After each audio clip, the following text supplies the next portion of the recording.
All right, welcome back to Insights of All Trades. This is episode 10. We have a guest from Pittsburgh today. This is our first Pittsburgh guest, and also our first guest with his own podcast.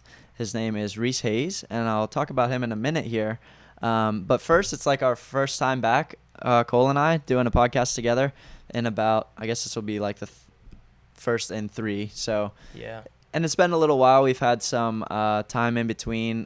Cole's been on an adventure through Haiti, and I've had some stuff going on between our last few episodes. So we're actually going to have an episode coming out next after this one, which is just going to be Cole and I, and we're going to talk about a little bit of like a recap between what's been going on in our lives and maybe just talk a little bit about the guests we've had on the show the last 10 episodes.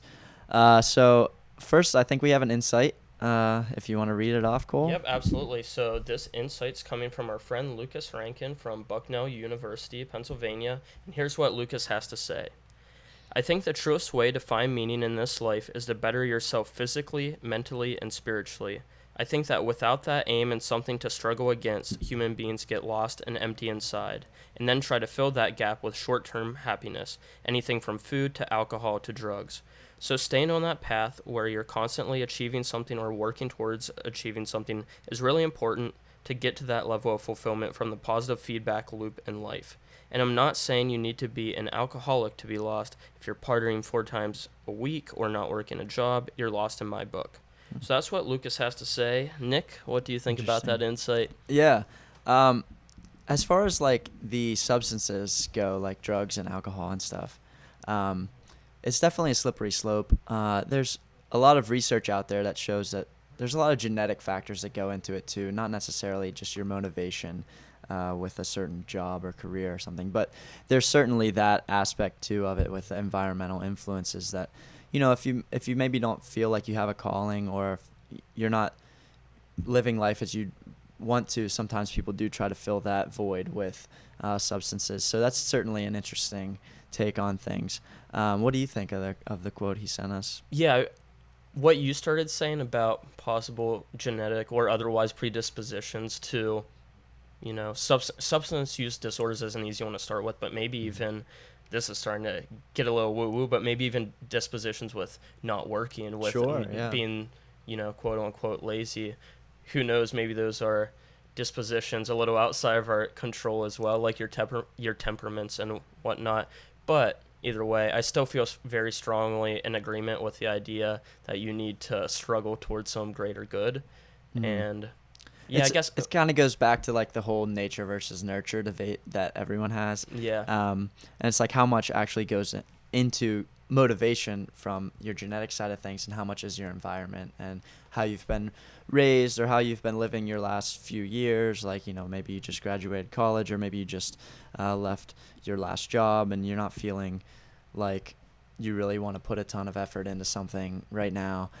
So that's like a whole environment thing, right? But then there's also maybe genetic factors that go into that too. So that'd be interesting to look at some research if there's anything on that as far as motivation goes, because I know there's certainly a lot of research on the nature versus nurture side of substance use disorders like we had just talked about, and all sorts of other things, you know, psychiatric conditions, anywhere from like other medical conditions, you know, all sorts of stuff, IQ, things like that.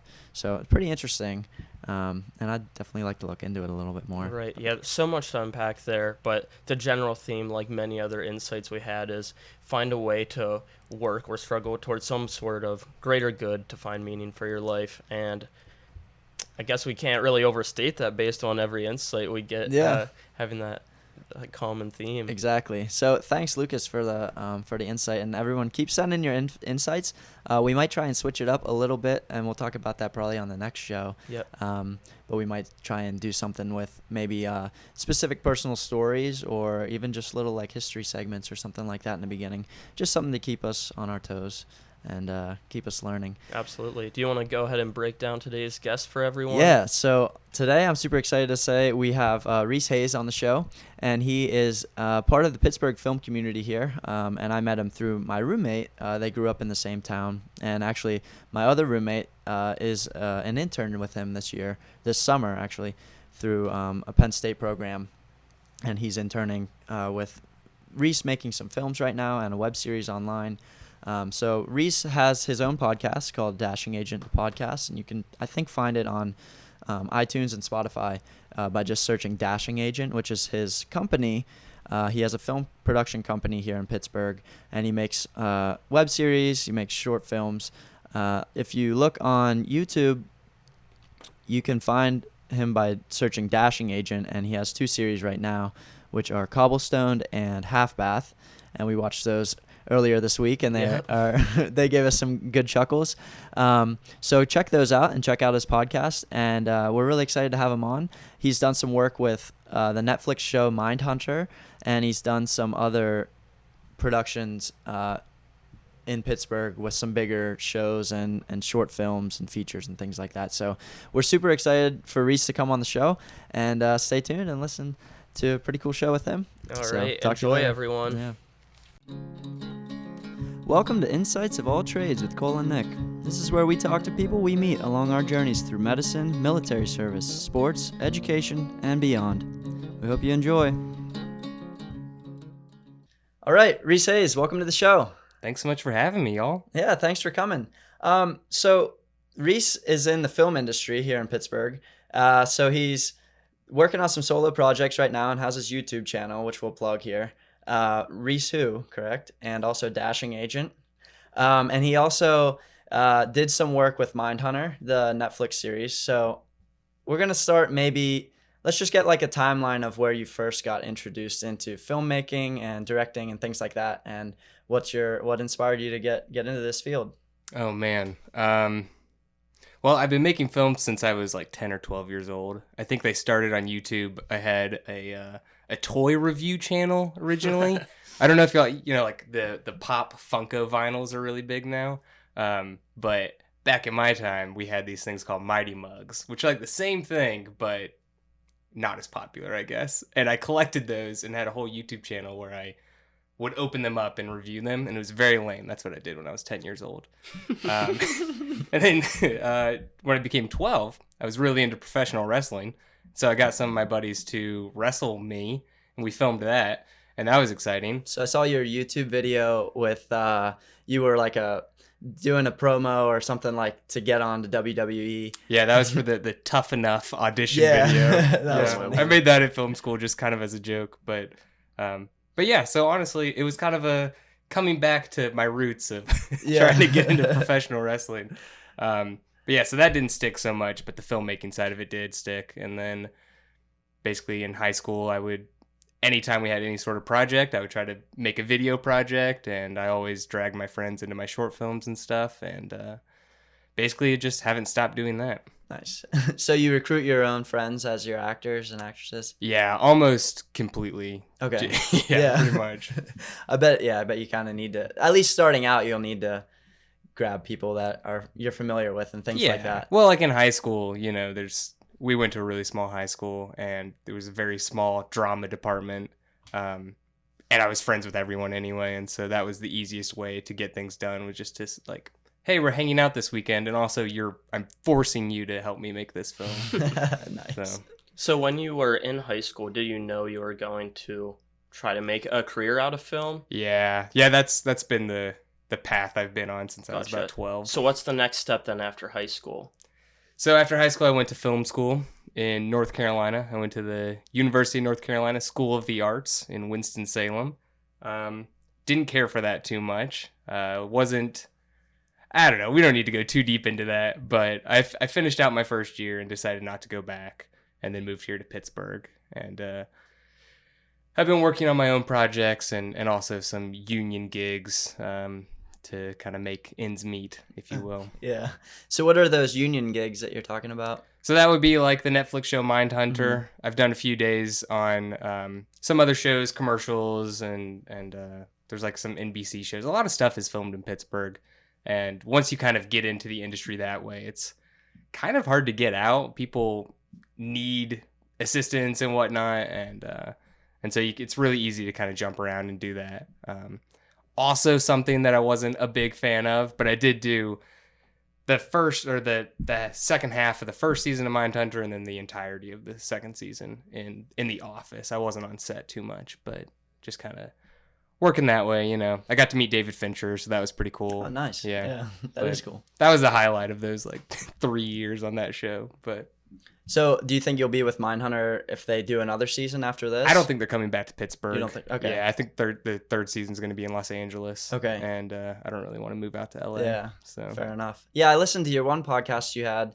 I think it was your third one, where you were talking about moving to LA with one of your friends that did move out there. Yeah. And you were basically saying how you didn't think you would end up out there and you liked it here in Pittsburgh. Yeah, I don't want to have to move out there until I have to move out there. Okay. It's like, yeah, I mean, I don't know. I've honestly never been to Los Angeles, but I don't know if it's quite my speed, you know? Yeah. Is there a difference in film culture in Pittsburgh versus LA? There's just a lot more opportunity in Los Angeles. Like Gotcha. here, I mean, yes. So there is a wildly different film culture.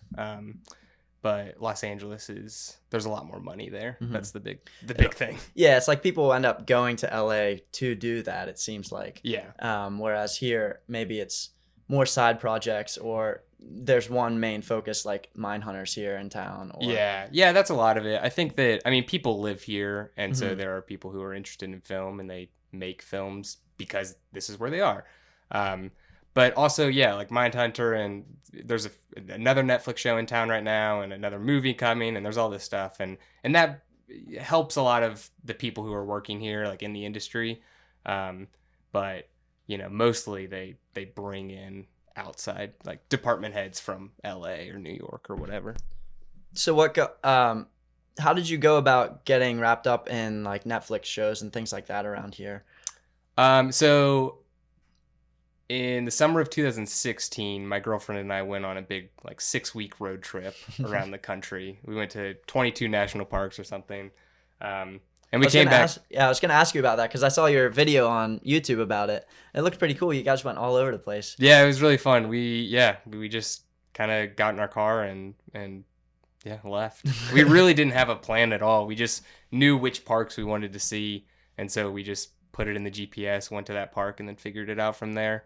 But yeah, so that was about 6 weeks, and it drained my savings account 100%. Like I literally got back to Pittsburgh with maybe $100 in my bank account, and so I had to get a job, and I really lucked out. I was like going to interviews for Target and Barnes and Noble and like, you know, shitty retail jobs. Mhm. But I lucked out. I knew a friend from working on another short film, and they needed another production assistant in the office on Mindhunter, and since just because I knew the guy, basically I got the job. Okay. And Is that how a lot of the film industry goes? It's really based who on- you know. Yeah. Okay. I mean, once you get like a decent, I mean, it's 100% who you know. You have to build your resume just by like working with the same people pretty much, and then you can kind of branch out from there. But it's hard to get a job if you are, you know, a nobody, if you will. So how do you make that first step from nobody to somebody that knows somebody? Yeah, I mean, for me, I worked when I first moved here. I didn't know anybody in Pittsburgh,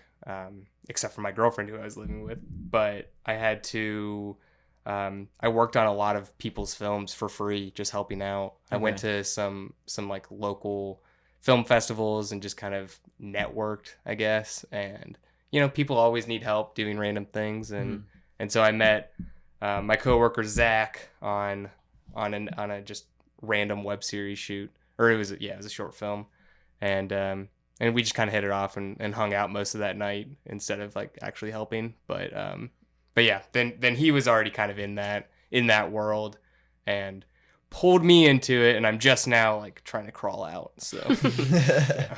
So outside of that world, doing your own web series right now, Cobblestoned, had a previous one, Half Bath. Can you talk about those a little bit? Yeah, absolutely. I mean, that's what I like to do. They like for Half Bath, I spent all of my own money on it, which wasn't a lot. I think in total I spent about $3,000, and I had saved up over the year. Sounds like a lot to me. Yeah. Yeah, I mean, for a web series though, it's not. That's the thing. It's like, you know, a lot of these films, even just like people who raise money on Kickstarter or Indiegogo or whatever, they're trying to raise $15,000, $25,000 to make a 10-minute movie. You know, it's like if you really want it to have that sort of production quality, it costs a lot. And so I wanted my web series to have a sort of production quality because I hadn't really made anything of any sort of value yet. I just had been making a lot of short films and stuff. And so I saved up for the year and and did that. Just blew all of my money on this web series. Mostly just spent it on food and props. But yeah, so it was a really great experience. We shot for 9 days in August of 2017. It was kind of a miserable shoot because it was super hot, and we had to 9 days just wasn't enough for a 35 to 40 minute web series. But we made it work, and it was really fun. I learned a lot. That's where I really got to kind of get myself in the indie film community through that. I got to meet a lot of people. Okay. And develop those relationships.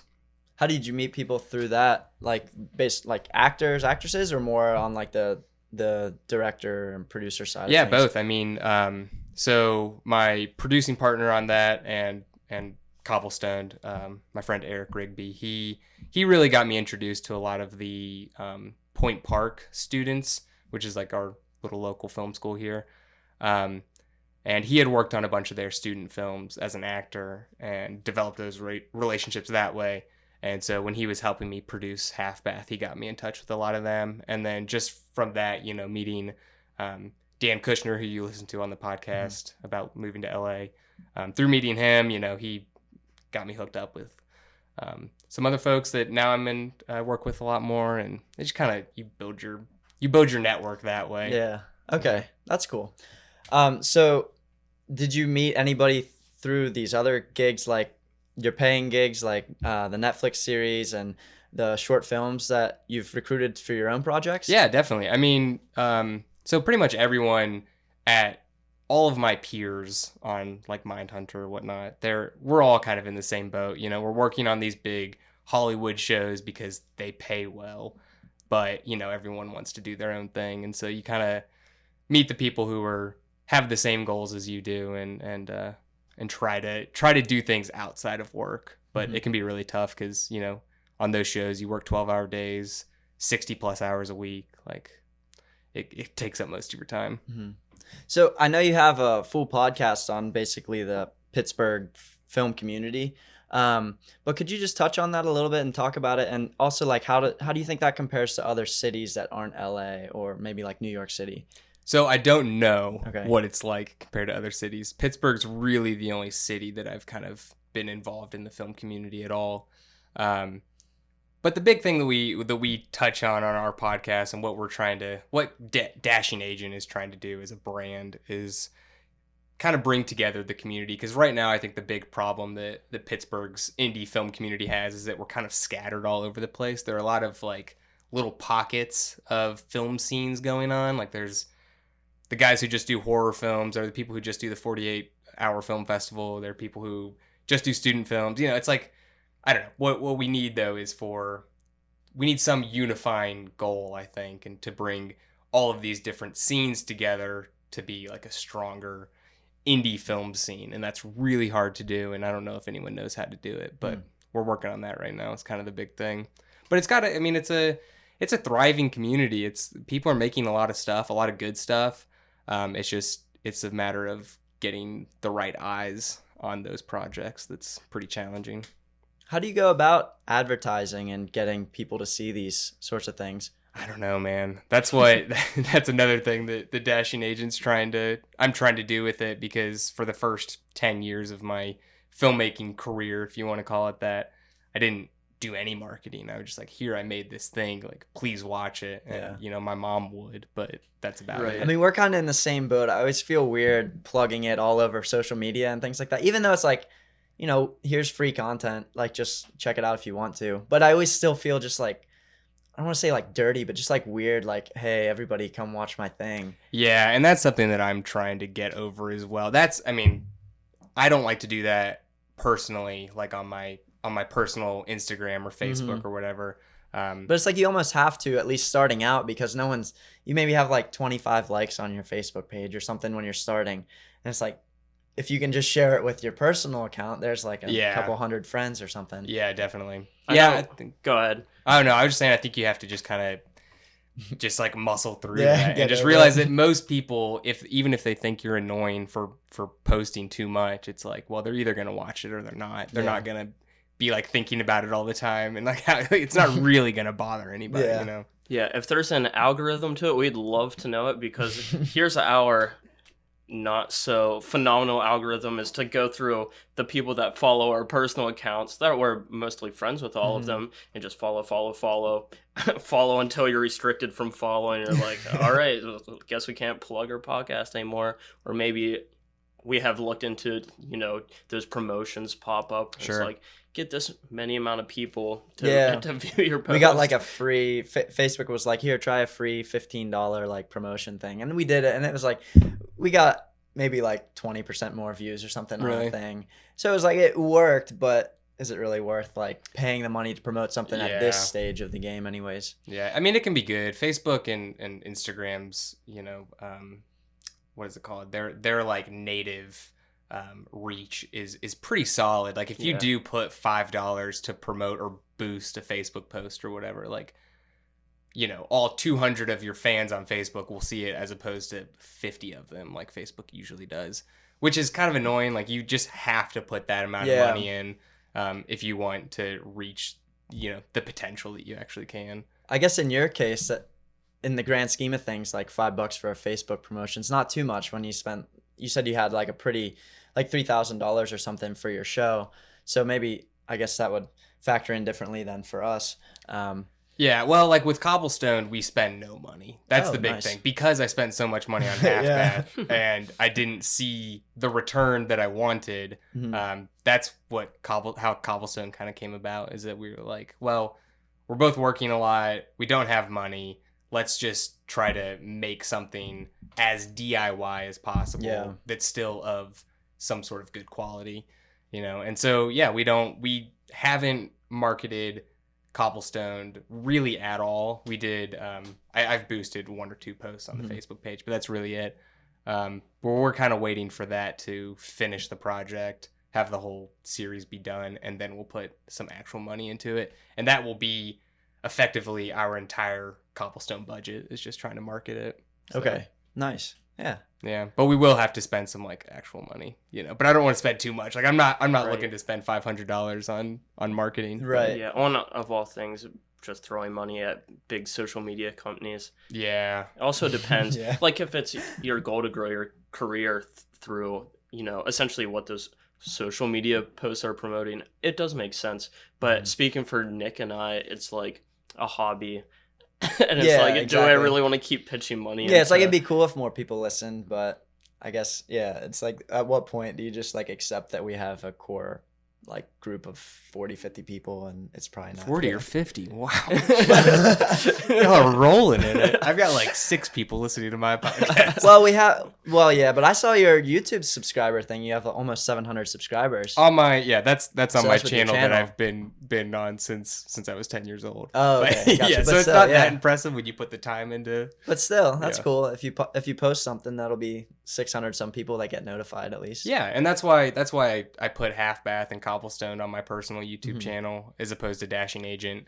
And like on Dashing Agent right now, we've got a few little videos, like some vlogs and goofy things that we make, and that's kind of our real marketing strategy, is just content marketing, just making things that people hopefully find enjoyable, and then we'll come back to watch more, or expect that Cobblestone, like our real product, will actually be good and not just some garbagey fluff. So let's talk about Dashing Agent a little bit. I've read about it online and like been to your website and stuff, and you have it labeled as a company.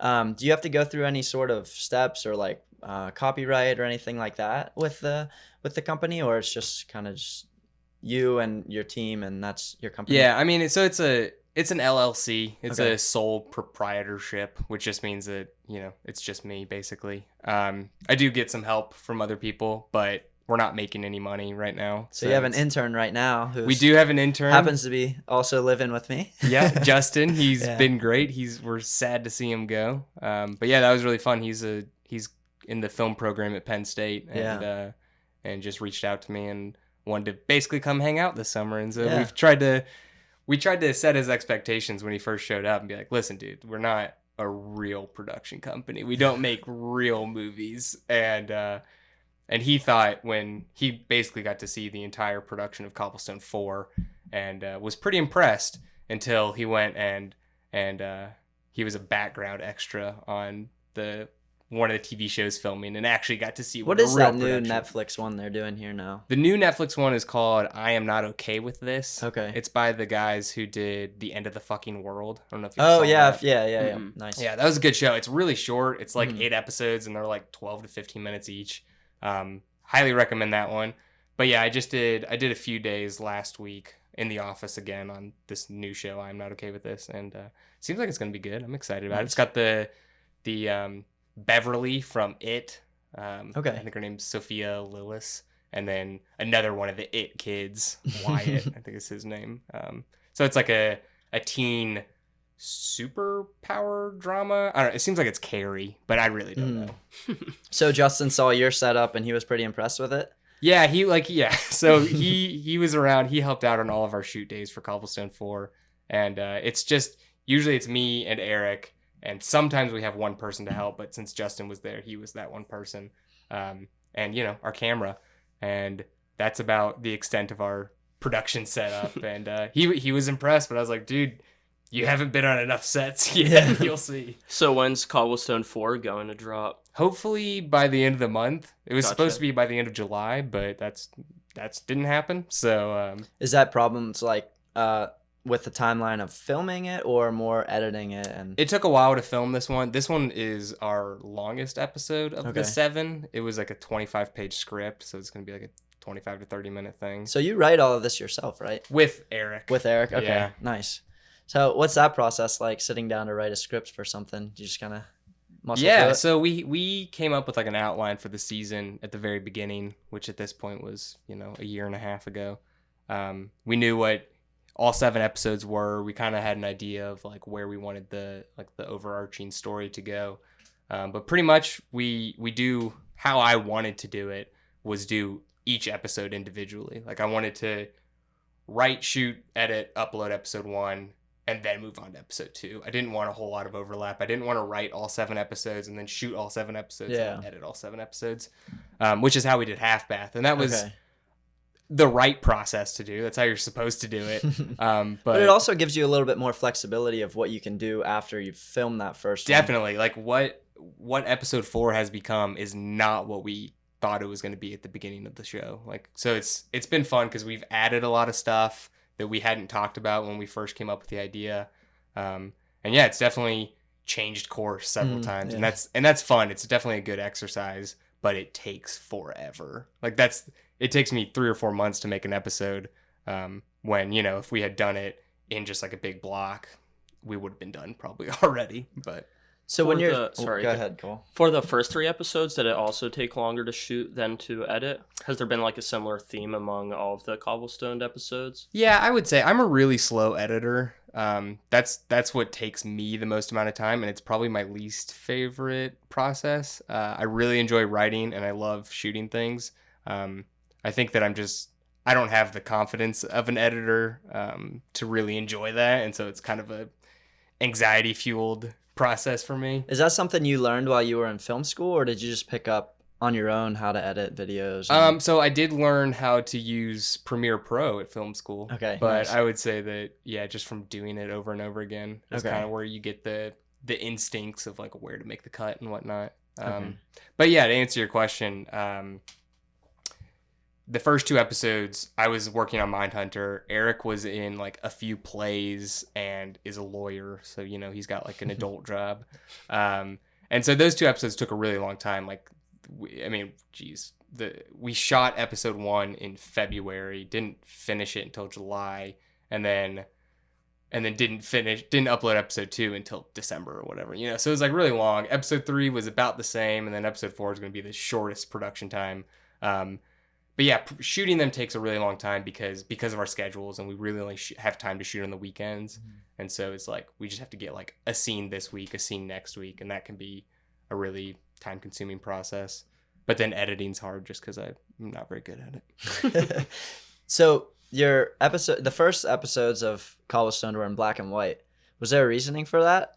Yeah, that was purely because we don't have lights. Like we don't have the production to actually like light it properly. Okay. And so we But shoot what in about black and white. Half Bath was all in color, and that was Half before, Bath, right? I spent $3,000. Oh, right. Okay. I had Dan Kushner shot it, and he's very talented. Okay. We rented a camera. That was before I had my own camera, and then he had a whole lighting set up. Gotcha. And we use a lot of like clamp lights and just whatever lights we have in the apartment, and so that can make it look really bad because we have like orange lights and white lights and different stuff like that. So if you just put it in black and white, all the lights look the same. Okay, that's probably how this is looking right now because we have You Christmas got tree orange lights up and the here. big, We got yeah. this little thing. We got the big light. Yeah.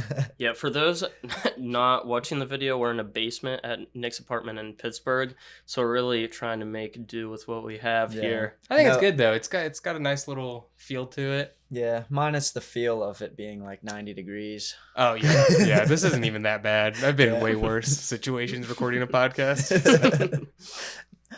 So what were like your inspirations for Cobblestone and Half Bath, and where'd you come up with these ideas? So Half Bath is almost autobiographical. It's very yeah. It was very much based on my relationship with my girlfriend, which sounds bad because there's some weird shit that happens in Yeah. that. But not all of it's true. A lot of it's true. Like the second episode, they go and walk through an apartment and start getting in the middle of this weird argument between Yeah. the landlord and the tenant. And that actually happened like almost verbatim. Really? It was a really weird situation. We just went into this apartment that was filthy, like so gross. And Even the whole like thing where she cat brings up thing? the cats, Okay, and the then she cats also was brings not- up that like he's the father of her Yeah, kid yeah. or something. Was that Okay, so those are some liberties. okay? there. Yeah, But it was like But we still, yeah. we did. The guy starts banging on the door because the key didn't work or something. He Mhm. starts banging on the door and he's like, "Hey, let us in! Like we're showing the apartment." And the lady through the door starts screaming at us. We could tell that she's like not by the door, Holy cow. but he just like busts through and he was like, "Yeah, don't worry about her. Like she's crazy. We're kicking her out." Like great just- first impression. yeah, and so we're just like walking around super uncomfortable while this lady is screaming at us to get out of her house. And Michaela and I are like, maybe we'll just go. And the guy's like, no, nonsense. And so then she comes out of the bathroom and we were like, all right, we're out. And so we just like literally ran through the kitchen and out the back door and then ran away. Oh And the my guy, gosh. the landlord, like comes following us out the front door. He's like, wait, come back. Like, We're no. like, "Nah." But yeah, so that was very much a based on real life. And then Cobblestoned, not quite as realistic. The opening of episode 1. Based on a true story. Yeah. I mean, You that didn't one was you didn't get visited by Satan's grandson. no. That's a funny story too, though. But yeah, no, that one was heavily inspired by Twin Peaks and the X-Files, and really just wanting to make something on a low budget. And we just kind of came up. Every episode is based off of a local urban legend, local in Pennsylvania, not all Pittsburgh urban legends, but yeah. So that was the starting point of the idea, and then kind of I originally wanted Reese and Eric to both be stoners, but Eric wanted his character to be an alcoholic, and I thought that was a fun little dichotomy there. So Yeah. that's how that was a pretty organic, I don't know, way to develop a show. Did you have a target audience in mind? I know you had the podcast with I forget which one of your friends it was, but you shared a story about your mom saying how she next time she wanted you to make Something that everyone would like. Yeah, right. So did you have any sort of target audience in mind for either of those web series? For Half Bath, a little bit more. I mean, Half Bath is, I call it a not so romantic comedy because it follows like a rom-com formula, but there's really no romance at all except for at the very end of episode 5 there's a kiss. Like that's it as far as romance goes. But yeah, I mean, I was targeting, I don't want to say millennials, but I mean, Yeah. like people like me. Like I really I like those kinds of stories that just show, struggles of being a young adult. Cobblestone, I just thought that anyone who liked sort of paranormal or, horror comedy might be interested in it. I don't really know what the audience for Cobblestoned is yet. Haven't figured that out. But You sound like you're a step ahead of us. I know we've been ridiculed by all of our close friends where the first thing we get told when we ask for any sort of, constructive criticism, which we truly do really want, is like, man, you guys seem really broad. Like, you're just trying to get everyone to listen to this. Like, insights of all trades. Like, what's that mean? Like, literally, you want anyone to come onto the show. Yeah.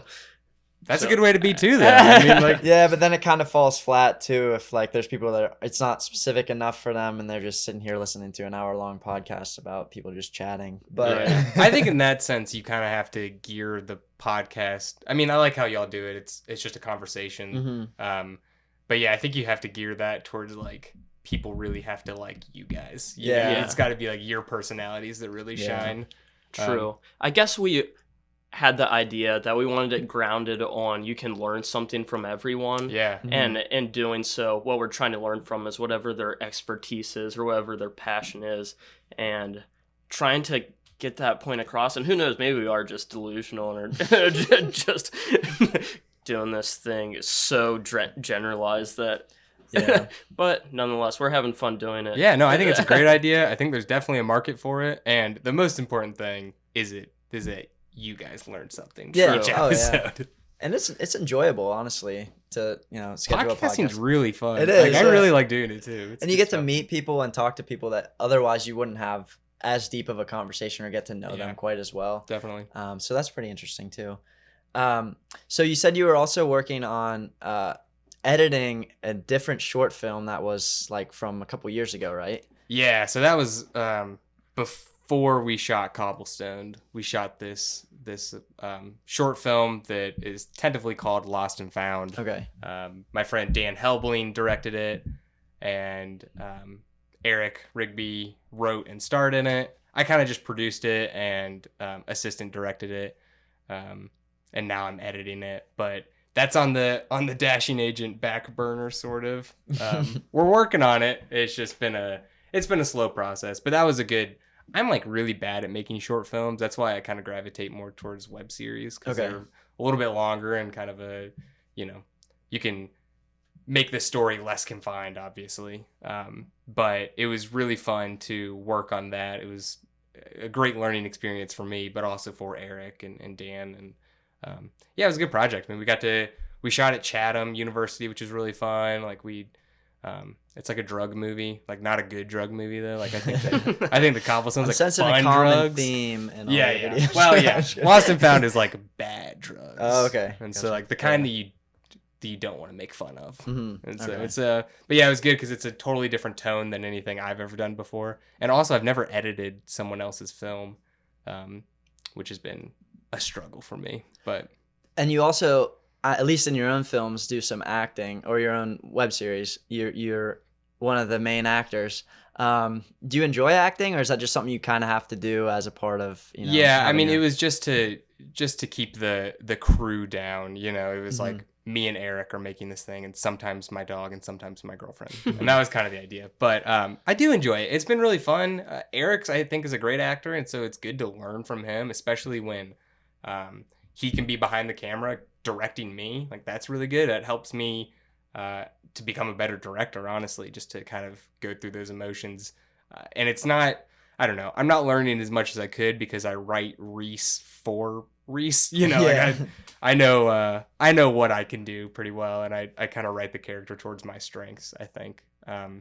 But yeah, it's been an interesting process. I don't want to be an actor. I was gonna ask do you see much acting in your future? Probably not. Okay. I don't think I could act and be directed by somebody else, really. I think that would be a very stressful situation for me.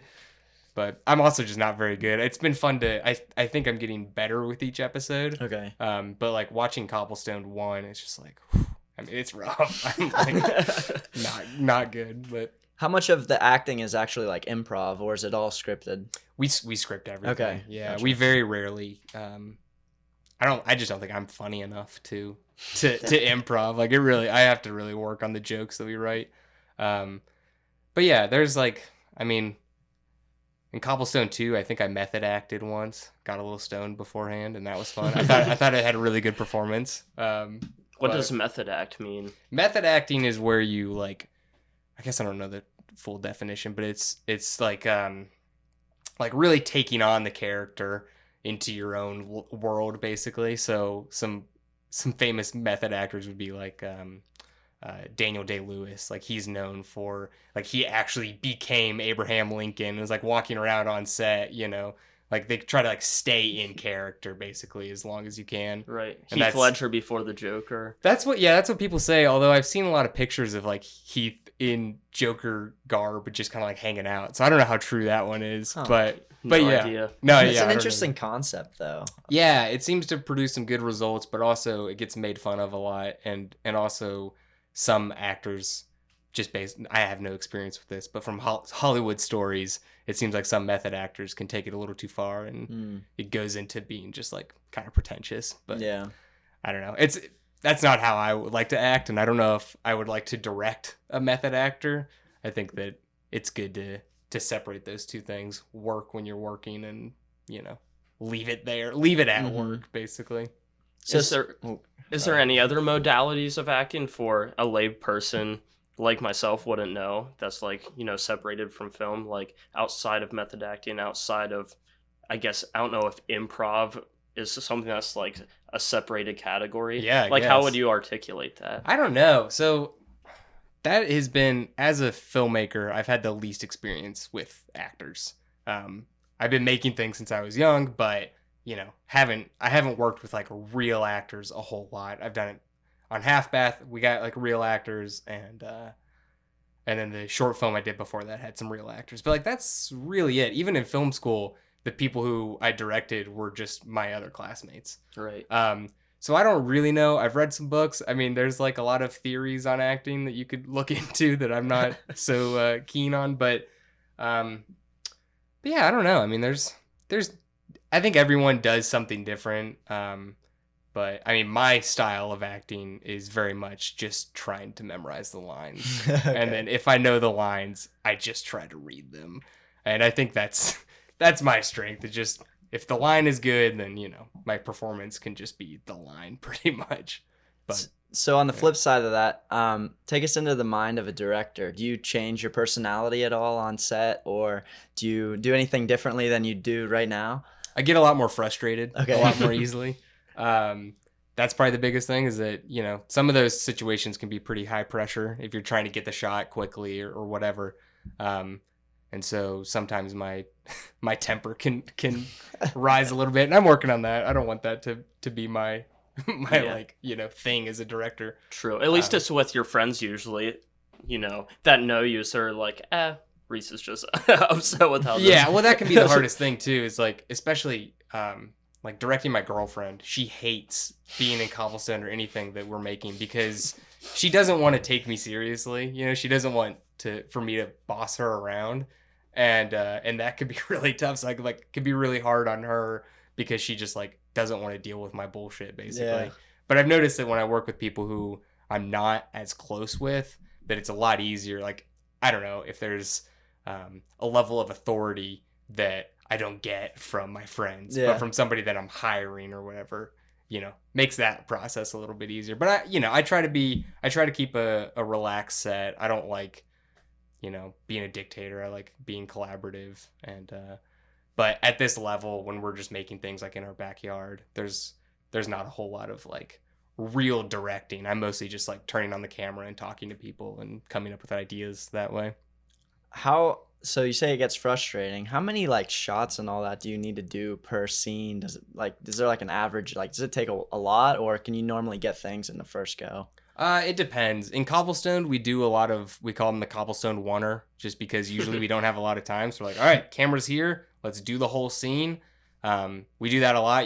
If you watch the show, you'll see a lot of these Cobblestone oneers that can be like a scene that's like 2 or 3 pages long of just dialogue. We'll just be like, you know, sitting on this bench talking for 3 minutes, which can be boring, but like we don't have time to get into coverage, and coverage is when you cut in to get additional shots of like people talking. So, you know, right here we would want to shoot, you know, we've got coverage right now. We've got a wide shot, and then we've got singles or a double on y'all, and then, you know, if we were to take this even further, maybe we would go in and get some close-ups on you guys and Okay. me, and you kind of just want to get enough shots so that when you're editing, you can cut it together and not really, you can like dictate the pace of the scene because you have enough stuff to cut around with. Whereas if you do one shot or only two, you're stuck with what that one shot you have, or it's just back and forth, and you don't have as many options basically. Mm-hmm. So it really depends. Cobblestone, we do very few. If we do coverage, we do a single shot for each person basically. I don't really cut into close-ups that often. But it's really just based on time. If we have a lot of time, then I'll get a lot more shots. But usually we're just running, you know. Is there like a standard of like these shots are the best for this and this, or is it just based on you as a director being like, okay, I think that looks good? I think so. I mean, there are certain shots that you need for like a certain feel or whatever, you know, like a real low angle shot is going to give a different emotion than a high angle shot, and a close-up is going to feel different than a wide shot. And so really what my job is just to pick which one I think would be the best for that specific moment, pretty much. Do you have any advice for other young aspiring directors that want to get into this, but they're not really quite sure where to start? Yeah, I mean, the only thing that you can do is watch a lot of movies and make a lot of movies. Like, I don't think that, you know, as a film school dropout, I don't think you have to go to film school. If you're in a position where you can afford that, and if you know, thrive in that kind of environment, then that's a great thing, and you should do it, and that's going to give you a really good opportunity to watch a lot of movies and make a lot of movies. But if you drop out of film school, or if you're doing anything else, you just have to, if it's really what you want to do, you just have to do it a lot. Mm-hmm. Right. I think that's the big thing. Just to put a different spin on that, say you do drop out or you don't go to film school and you're at the exact same position you're at now, how do you go about getting your name out there? Like, of course, there's the process of you're making Cobblestone, like you are producing, but then how do you get that content into the hands of, I don't know who you want to get in the hands of, maybe other directors or production companies? Yeah, I don't know. I'm not there yet. Yeah, so like what I'm doing now is trying to make a bunch of stuff. Even aside from Cobblestone, you know, I have the Dashing Agent podcast. We have a blog. We do a vlog, sort of. We're working on that. And then, like, you know, we do a bunch of other stuff. So content marketing is the big thing I'm trying to do to try to get, like, the brand out there. But as far as, like, making the right connections to, like, really, you know, rocket your career, I don't know. I think a lot of people say you have to get into film festivals. I've never been in a real film festival, so who knows? That seems to be a good way if you can get into. Do you know how to go about that? Like, do you just submit it to something online? Or, yeah. So and then they have to select. There are a few websites, like the big one's called Film Freeway, and it's just like pretty much you have every film festival that you could think of. You just go and you check their like deadlines or whatever, and you submit them right through that, and it's an easy process. But I mean, some of those festivals are expensive just to submit. It's like $40 to $50. Yeah, it's like. Oh. So, like, you know, when people are crowdfunding for their short film or whatever, they're putting that in the budget. Like, we need $1,000 to submit to festivals because each festival can cost. And you could, if you didn't get accepted to it, that's just lost money. You literally throw the money away. Wow. Yeah. And that's why I, like, don't want to submit to festivals anymore because I haven't gotten in one yet. Okay. It's like I've probably spent $400 or $500 on rejected festival submissions. And how do they go about selecting films? Do you know? I don't know. I mean, it has yeah. I mean, from what I've read about, it's not always about the quality of your film. Sometimes it's how long your film is. If they can fit it into their program, it's how marketable your film is. If you have like a real star in it, and then sometimes it's just like how good it looks. You know, like something that I make probably isn't going to look as good as something that someone made with $100,000, even if my thing is a better story. You know, it just be like an audience going to this festival might be put off by something that's of like a low production quality. So is there like an apex of film festivals out there? Oh yeah, for sure. I mean, you've probably heard like Cannes is huge in France, and there's Sundance and South by Southwest. There's the Toronto International Film Festival. There's Telluride. There's definitely a top tier of festivals that everyone strives for, and then there's some like mid-tier festivals that are really good to get in. That can even be, you know, Academy Award qualifying, and then there are the lower tier festivals that can be also good, but in like a networking sort of way. Like you go, you show your film, you go to the festival and just try to meet as many people as you can, basically. Have you been to any yet to just like hang out? Not really. There's I seem to miss the Three Rivers Film Festival every year that it's Okay. here. Does that happen during Arts Fest I weekish? don't know when it happens in the summer, Yeah. I think. Like if it wasn't too long ago, if I'm not mistaken. But I have been to a bunch of local like short film festivals, and like I said, that's where I first met some people in Pittsburgh. But now there's not a lot around here, and so I haven't gotten a chance to really go to any big ones. I would love to go to Sundance or South by Southwest sometime just to see what that whole thing's like. Mm-hmm. But I'd really like to go to them with my film playing. Yeah, right. So right now you're kind of building a portfolio type deal and see if you can get it out there and get some viewers. I saw you made a music video, is that right? Yeah. So you're doing things like that, and I really liked your documentary on the Instagram poet. That was Oh cool. my gosh. Yeah, that's What was so that? nice. That was just something I made for my YouTube channel a few years ago, I guess. I did like 2 of them. I did one on R.M. Drake, who is an Instagram poet that I can't stand. It's funny. So just like a satire entirely. Yeah, I can't even remember what the point of that one was. I think I was just like, is this real poetry? Is this what people are reading nowadays? And then I did one on Pokemon Go that was equally ridiculous. But yeah, that was fun too, because I hadn't really made any documentaries before that, and now I've like done a few, and I've gotten more into that sort of. Where are those at? A lot of those I've done for like clients. Okay, I would say, gotcha. so I don't like market those on my own. That's cool though. How do you go about getting clients and stuff for that? Just networking again? Yeah, like when I first moved to Pittsburgh, I did a lot of that, a lot of freelancing, and that was just from like going into a million different stores or gyms or whatever, and just like giving my business card basically, and being like, hey, I'm an independent filmmaker. If you need any sort of video work done to promote your company, like hit me up. And did that 100 times, and one person did hit me up, and then Nice. that got me a few other jobs, and it kind of works like that. Okay. Is there much of like a work-life balance you have to struggle and deal with in the film industry? Or is it kind of just work on your own pace and do everything? I mean, I guess while you're on Mindhunter and things like that, there's a very strict schedule, I'm sure. Right, yeah. So like on Mindhunter, my work-life balance was non-existent. It was working all the time, and I hated that. It was just like not how I function as a person, and I didn't have time to work on my own things, and so that was really frustrating. Now I'm doing a much better job of it. I try to I try to work on my own creative stuff for a certain amount of time before I start working on some client stuff that I have going on, and then also I've got like a part-time job that I have to go to. Mm-hmm. Is that the dog walking? I do dog walk, and then I work at the climbing wall. Oh, actually. right. Okay, Yeah, nice. Doing that later today, and so that's just kind of a hangout job. But yeah, so it's really what I struggle with the most is not so much a work-life balance, but just like making myself actually work. Because I would be very content just like hanging out and watching Netflix all day. Yeah, right. So. Well, you're doing research. Exactly. That's what I like to say. Like, I buy a bunch of used movies and then watch them for like a week, and that's kind of my homework. Can you talk a little bit about how it went with Mindhunter and things like that? Like, what is it day to day like there? I know I had a friend that was an extra on there, and he said he sat around for like 12 hours or something just to be in one small shot for like 20 seconds. Yeah, being an extra is the worst. I don't recommend anybody do it. Justin did it because it's just a good way to get on set and see what that's all about.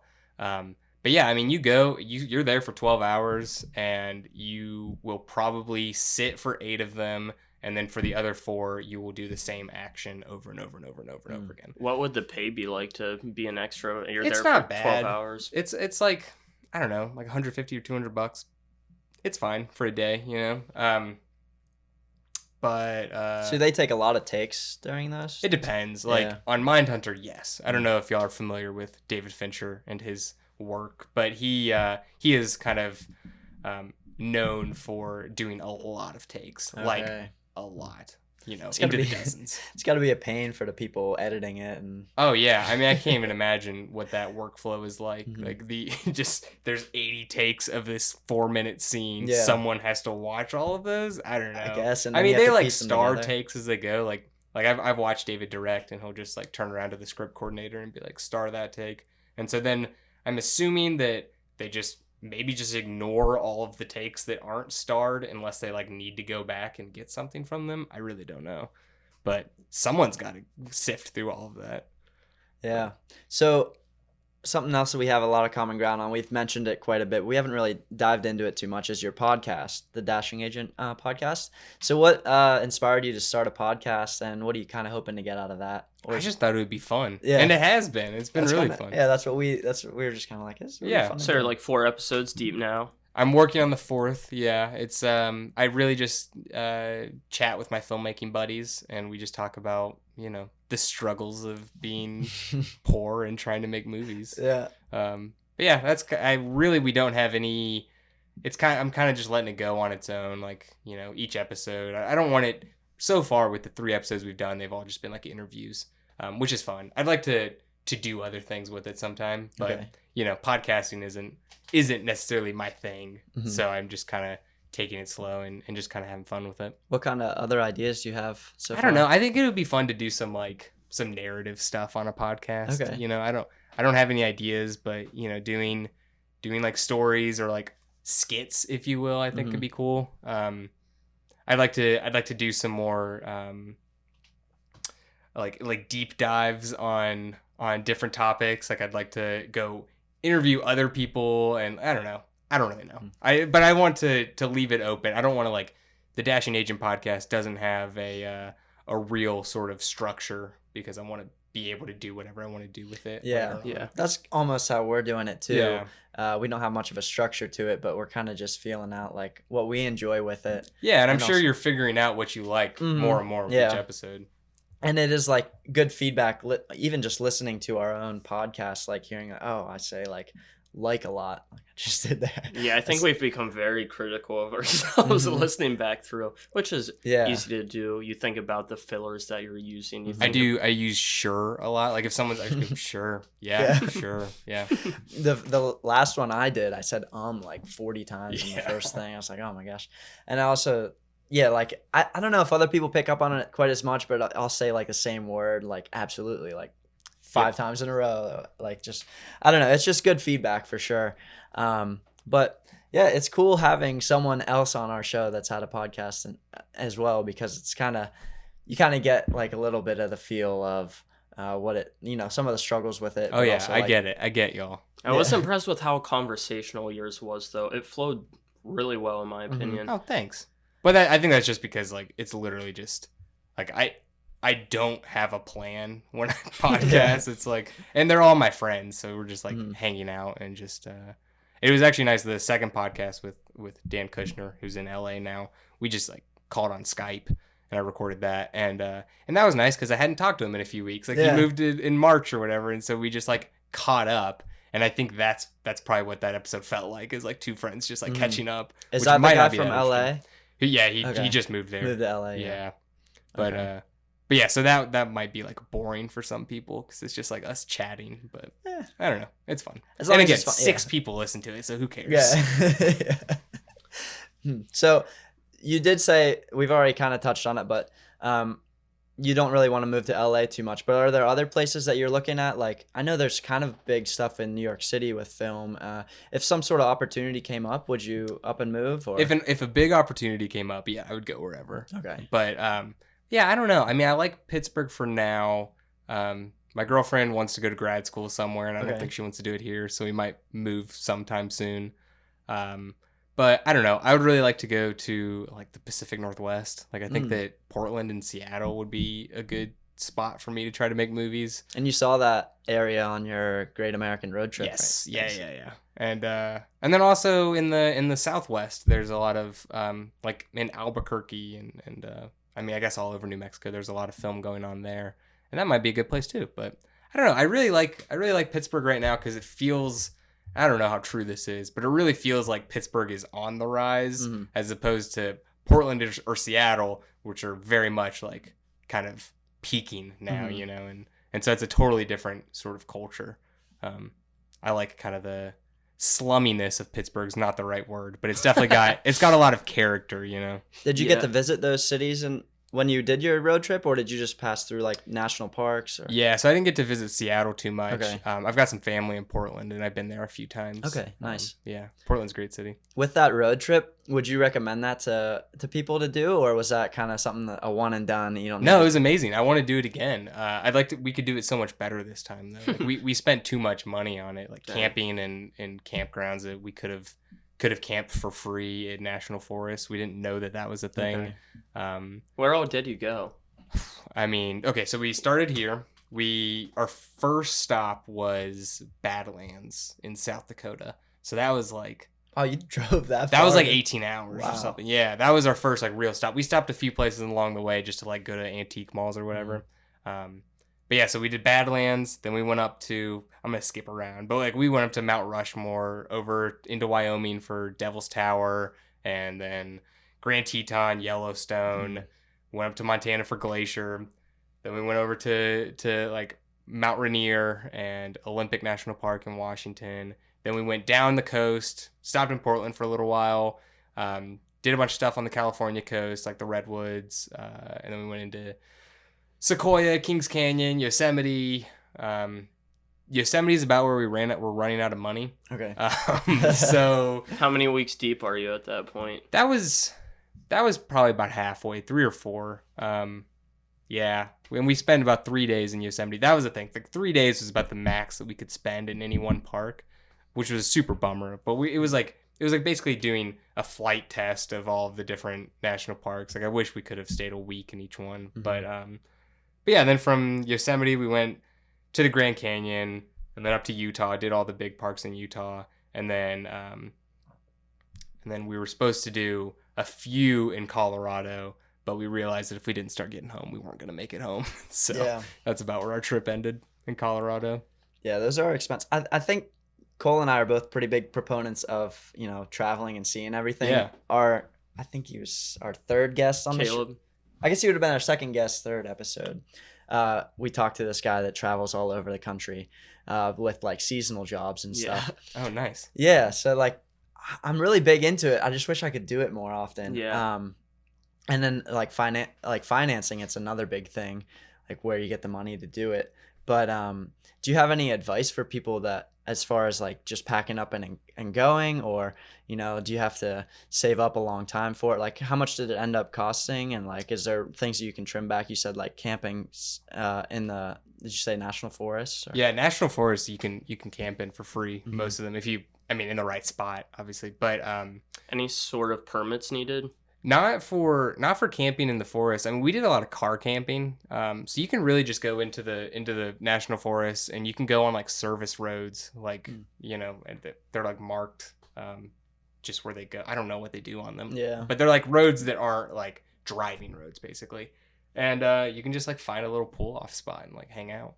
And yeah, we didn't know about that until we were in Oregon, and so that entire time before that, we were like paying $20 or $30 a night to camp, or we were camping in Walmart parking lots, which is kind of scary. But that's what you did. That is the way to go. It's a little frightening the first few times, but once you just like, especially if you can get something to cover your windows, it's all good. So my friends and I, including Caleb, who was just talking about, we bought and renovated a school bus. So That's like, awesome. Starting from the very beginning, ripped out all the seats, and I can show you a picture afterwards, but it turned out really nice. Got it registered as an RV, so that way we could drive it without needing any sort of licensure. Nice. So pro tip, except it's scary as heck to drive a school bus for your first time on the highway, and you're going through places like New York City, and it's 4 p.m. on a Friday afternoon. You start to reconsider what you just did. But we stayed at Walmart parking lots when we were, driving around. It works pretty well.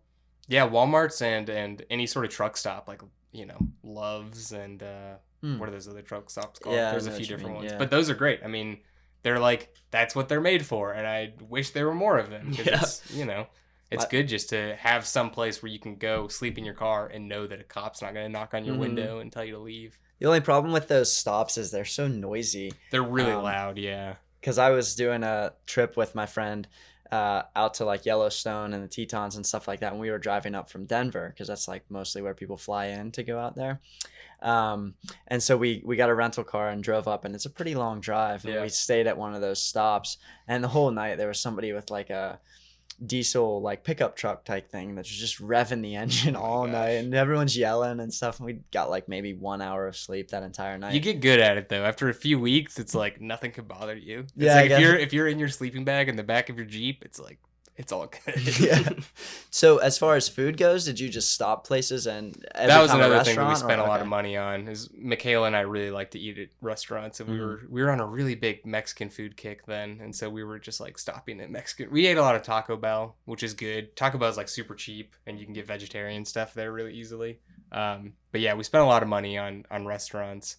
But then when we were like backcountry camping, it was a lot of ramen, instant potatoes, and like beans and stuff, you know. Did anything crazy happen on your trip? You running out of gas or anything like Almost several times, especially the drive from Devil's Tower, which is on the like very east side of Wyoming, to Grand Teton, which is on the very west side of Wyoming.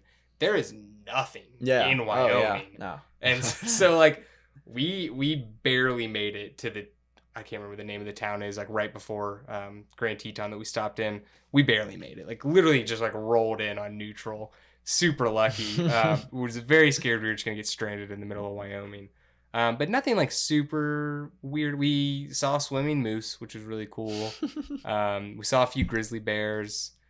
That could be sketch. Yeah. We were in our car each time we Okay. saw one. We saw one on our drive to Grand Teton. There was like maybe two of them actually on the side of the road, and then we saw one in Glacier National Park, and then one other place I can't remember. But no, it was a really nice trip.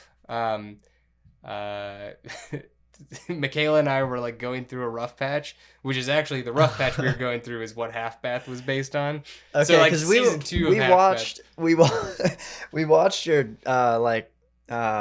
video on your Great American Road Trip. Yeah. And this is right after we watched some other like of your comedy things, and there was one part where you're like something about, yeah, I'm going through a really rough time with my girlfriend or something. And you showed her and she looked mad, and we're like, was that a joke or is this No, it actually wasn't. happening? No, it wasn't. Yeah, we almost didn't go on that trip. It was either we were gonna break up or we were gonna go on the trip, and we decided to go on the trip, and it saved our relationship. Nice. But it was tough. Like the first half of the trip was really rough. Just like we weren't speaking very much, so that was a whole other thing too. And I wish we could do it again without that sort of baggage. Mm-hmm.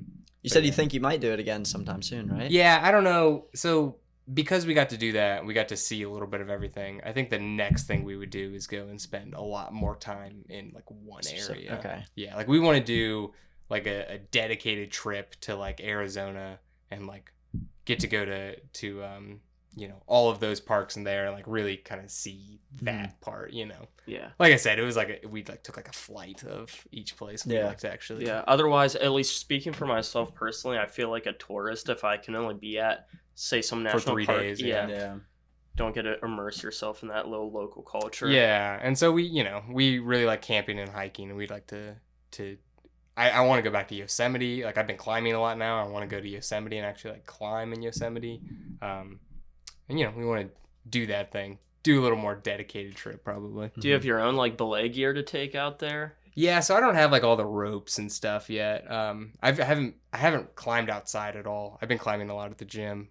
That where you work? At the climbing wall, Okay. yeah. So I was climbing there for about 6 months before I started working there. But yeah, I would like to do all of that and really sort of learn how to climb outside and stuff. Yeah. I Yeah. just got climbing gear recently, but I haven't taken the initiative to go to a climbing gym and learn how to, like, I don't know what you would call it, self-belay when you're, assuming that you're going to a place outside where they already have those, are they like eye hooks up top of the wall? Yeah. So where you can like hook in and self-belay or whatever. Yeah. So you can, that's the other thing too, is I can top rope, which is where the rope goes all the way to the top of the wall and then back down. And that way, you've got somebody belaying you. So there's like points of connection there. You're not going to fall. But then there's lead climbing, which I haven't learned how to do that yet. And that you climb with all of the equipment on your harness. You climb up with the rope attached to you. You hook in a carabiner or whatever it's called, and then put the rope into that. And so you can continually do that, just kind of clipping yourself in, so that if you fall, you're not just going to hit the ground. You have these, but that's like kind of scary because there's not the rope from the top, like bringing you up. You are carrying the rope up. And so to climb outside, a lot of the time, you have to have somebody who can lead climb to go to the top of the wall, put the rope up there, and then come back down, and then people can top rope from that. But then at the end, you have to have somebody go up and take all the stuff down. So it's like... Yeah. And then you have the crazy people that just completely free climb, solo. Yeah, free it. Shout out to Alex Honnold. I think from what I've gathered, that's a very small percentage of climbers who are free soloing. Did you see that documentary on, I forget what it's called, but there's Free like, Solo is free solo. Yeah. Oh, that's crazy. That was amazing. Those guys, Jimmy Chin and his wife, those were the people that filmed it. Who made Free Solo. They made a film before Free Solo called Meru, which I highly recommend, which is about Jimmy Chin, Conrad Anker, who's another famous climber, and Renan Ozturk, who's a climber and a National Geographic photographer. And Jimmy Chin's a good climber in his own right? Yeah, Jimmy Chin's amazing. Yeah. And he's like the best climbing filmmaker in the world. But yeah, that one's called Meru, Meru. And their whole goal, those three climbers, they wanted to summit Meru. No one else had ever done it before. And so they just filmed the whole thing. And it's a really amazing movie. And it's maybe not as tense as Free Solo, because that one really makes your palms sweat. But it's another great documentary. Very cool. So is there anything else you want to talk about? Anything you want to plug right now before we wrap things up? I guess just go watch Cobblestoned. We got 4 episodes left to come out. It's real weird, and we need people to watch it. It's like every episode, fewer people watch it, so it's not a good sign. I think we get that sometimes too. Yeah, it's hard. But then again, on the other side, every time we upload a new episode, all the back episodes get more views. Mm-hmm. So that's good. Nice. How'd you go about that one episode? I think it was Beware of Dog or something. It wasn't an episode. It was just a YouTube video. It had 8,000 or 9,000 views on it. Yeah, that one just my dog's really cute. Yeah. And so I just made a 1-minute film about my dog, and that one kind of blew up a little. Blew up, Yeah. In regards to my other stuff, but yeah, I don't know. A few websites picked that one up and just kind of ran with it. Yeah. So nice. That's fine. And the podcast is Dashing Agent Podcast, right? Dashing Agent, the podcast. I think it's on iTunes and Spotify just as Dashing Agent. Okay. Pretty much everything is just Dashing Agent. All right. Yeah. Awesome. Well, that's it. Thanks so much, guys. It's been thanks for coming on. Yeah, I awesome. appreciate it. Yeah. All right. We'll see you, everybody. See you, everyone. Bye, everyone. Thanks for listening, everybody. You can find us on Facebook at Insights of All Trades. Find us on Instagram at Insights of All Trades. Twitter is IOAT Podcast, and send us your insights via email at insightsofalltrades@gmail.com. You can also DM us if you have some insights, and we'll include you at the beginning of the podcast. Thanks again. See you soon.